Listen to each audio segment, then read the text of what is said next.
Box office దగ్గర తెలుగు రాష్ట్రాల్లో Salaar movie 4వ రోజు ఆల్ టైమ్ ఎపిక్ రికార్డును నమోదు చేసింది. సినిమా ఓపెన్ అవ్వడం కొంచెం స్లోగా ఓపెన్ అయినా కానీ క్రిస్మస్ హాలిడే అడ్వాంటేజ్ తో ఈవినింగ్ అండ్ నైట్ షోలలో కూడా మంచి ర్యాంపేజ్ ను చూపించి ఓవరాల్ గా ఎక్స్పెక్టేషన్స్ ను మించిపోయి 4వ రోజు 18.05 కోట్ల షేర్ అందుకోవడంతో ఏకంగా టాలీవుడ్ చరిత్రలోనే 4వ రోజు ఆల్ టైమ్ హైయెస్ట్ కలెక్షన్లను సొంతం చేసుకున్న సినిమాగా సంచలన రికార్డును నమోదు చేసింది.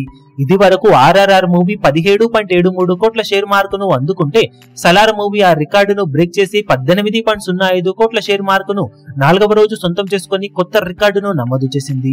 3వ ప్లేస్ లో బాహుబలి 2 14.65 కోట్ల షేర్ తో ఉండగా 4వ ప్లేస్ లో సర్కారి వారి పాట 12.06 కోట్ల షేర్ తో, 5వ ప్లేస్ లో అలవైకుంఠపురంలో సినిమా 11.56 కోట్ల షేర్ తో, 6వ ప్లేస్ లో వాల్తెరు వీరయ్య 11.42 కోట్ల షేర్ ను, 7వ ప్లేస్ లో కేజీఎఫ్ చాప్టర్ 2 10.81 కోట్ల షేర్ ను, 8వ ప్లేస్ లో సాహో సినిమా 9.6 కోట్ల షేర్ ను, 9వ ప్లేస్ లో సరిలేరు నీకొబరు 8.67 కోట్ల షేర్ ను, 10వ ప్లేస్ లో మహర్షి సినిమా 8.44 కోట్ల షేర్ అందుకోగా 11వ ప్లేస్ లో అఖండ మూవీ 8.31 కోట్ల షేర్ ను అందుకుంది. ఓవరాల్ గా సలార్ మూవీ 4వ రోజు టాలీవుడ్ చరిత్రలోని ఆల్ టైమ్ ఎపిక్ కలెక్షన్లను సొంతం చేసుకుని సరికొత్త రికార్డును నమోదు చేసి ఆర్ఆర్ఆర్ పేరిట ఉన్న రికార్డును క్రాస్ చేసేసి కొత్త బెంచ్ మార్క్ ను అప్కమింగ్ మూవీస్ కి సెట్ చేసి పెట్టింది. ఇక లాంగ్ రన్ లో ఈ సినిమా బాక్సాఫీస్ దగ్గర ఎలాంటి కలెక్షన్లతో పరుగును కొనసాగిస్తుందో చూడాలి. ఇప్పుడు ఈ వీడియో మీకు నచ్చినట్లయితే లైక్ చేయండి, షేర్ చేయండి, ఛానల్ ను సబ్స్క్రైబ్ చేయడం మాత్రం మరవకండి. ఏ చిన్న అప్డేట్ ను మిస్ అవ్వకూడదు అనుకుంటే బెల్ ఐకాన్ ను ప్రెస్ చేయండి.